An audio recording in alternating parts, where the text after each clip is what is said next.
اس نبوت کی کتاب کا پڑھنے والا اور اس کے سننے والے اور جو کچھ اس میں لکھا ہے اس پر عمل کرنے والے مبارک ہیں،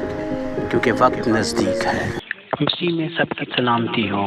آج ہم خدا کے زندہ کلام میں سے سیکھیں گے کہ جو قانون اور شریعت کی کتاب ہے، جو خدا کے حکم ہیں، ان کے لیے جو جادوگروں کے بارے میں اور جادوگروں کے پاس جو لوگ جاتے ہیں ان کے بارے میں خدا کا کلام ہمیں کیا سکھاتا ہے۔ تو آج ہم دیکھیں گے احبار کی کتاب اس کا 19 باب اور اس کی 26 آیت میں سے، تم کسی چیز کو خون سمیت نہ کھانا اور نہ جادو منتر کرنا، نہ شگن نکالنا۔ اور اسی طرح آگے بڑھتے ہیں خدا کے کلام میں احبار کی کتاب اس کا 20 باب اور اس کی 6 آیت میں کچھ یوں لکھا ہوا ہے، اور جو شخص جنات کے یاروں اور جادوگروں کے پاس جائے کہ ان کی پیروی میں زنا کرے، میں اس کا مخالف ہوں گا اور اسے اس کی قوم میں سے کاٹ ڈالوں گا۔ اس لیے تم اپنے آپ کو مقدس کرو اور پاک رہو، میں خداوند تمہارا خدا ہوں۔ اسی طرح سے جب ہم دیکھتے ہیں کہ جو لوگ جادوگروں کے پاس جاتے ہیں، جو لوگ جادوگروں کی پیروی کرتے ہیں کہ ان کے بارے میں خدا کا کلام ہمیں کیا سکھاتا ہے، اور اسی طرح سے جب ہم آگے بڑھتے ہیں تو دیکھتے ہیں کہ خدا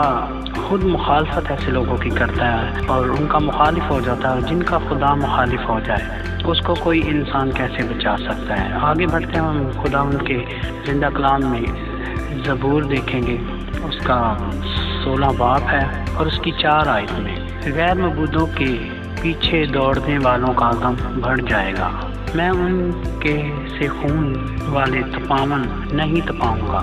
اور اپنے ہونٹوں سے ان کے نام نہیں لوں گا۔ خداوند کا بندہ داؤد بھی اسی بات کو دہراتا ہوا یہ اس بات کا اقرار کرتا ہے کہ میں غیر معبودوں کے پیچھے دوڑوں گا نہیں، کیونکہ اور نہ ہی میں ان کے ساتھ کوئی اپنا بندھن باندھوں گا، اور میرے ہونٹوں سے کبھی ان کا نام بھی نہ نکلے گا۔ اور اسی طرح سے جب ہم آگے بڑھتے ہیں تو نئے عہد نامہ میں جب دیکھتے ہیں تو جادوگروں کے لیے وہاں پر خدا کا جو حکم ہے وہ کیا ہے، تو ہم آگے بڑھتے ہوئے گلتیوں کے نام خط پولس رسول کا اس کا 5 باب ہے اور اس کی ہم دیکھیں گے آج 30 آیت میں کیا لکھا ہے، ناپاکی، شہوت پرستی، بت پرستی، جادوگری، عداوتیں، جھگڑا، حسد، غصہ، تفرقے، جدائیاں، بدعتیں، بغض، نشہ بازی، ناچ رنگ اور ان کی مانند، ان کی باربت میں پہلے سے کہہ دیتا ہوں، جیسا کہ پیشتر چتا چکا ہوں کہ ایسے کام کرنے والے خدا کی بادشاہی کے وارث نہ ہوں گے۔ اب جادوگروں کے بارے میں بھی اس میں بہت سی چیزیں بتائی گئی ہیں ویسے، لیکن جادوگری بھی اس کے اندر آتی ہے، اور ایسے لوگ خدا کی بادشاہی میں ہرگز داخل نہ ہوں گے۔ اور آج ہمیں ہوش کے ناخن لینے کی ضرورت ہے کہ ہم غیروں کے پاس نہ جائیں، اپنے زندہ خدا کو چھوڑ کے، اور ایسے لوگوں کے پاس نہ جائیں کہ جو خدا کے مخالف ہیں، ورنہ خدا بھی آپ کا مخالف بن جائے گا اور کوئی شخص آپ کو زمین پر چھڑانے والا نہ ہوگا اور آپ کے غم بڑھ جائیں گے۔ اگر آپ ایک دکھ کو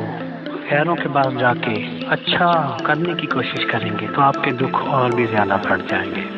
تو آج ہم خدا ان کے زندہ کلام سے یہی چیزیں سیکھتے ہیں کہ غیروں کے پاس یا غیر معبودوں کے پاس جانے سے آپ کا غم بڑھے گا۔ جب آپ زندہ خدا کے ہیں تو پھر زندہ خدا ہی کی عبادت کریں، اور ورنہ نہ ہی 2 پات اور نہ 2 پیمانے خدا کو پسند ہے، ان سے خدا کو نفرت ہے۔ اسی لیے ایک کشتی میں سوار ہو جائیں تاکہ آپ سیدھا خدا یسوع مسیح کے پاس پہنچ جائیں۔ اگر آپ 2 کشتیوں میں سوار ہوں گے تو آپ کبھی بھی کنارے تک نہیں جا سکیں گے۔ آج کے زندہ کلام کے پڑھے سنے جانے پر خدا ہم اس کا شکر کرتے ہیں۔ جے مسیح کی۔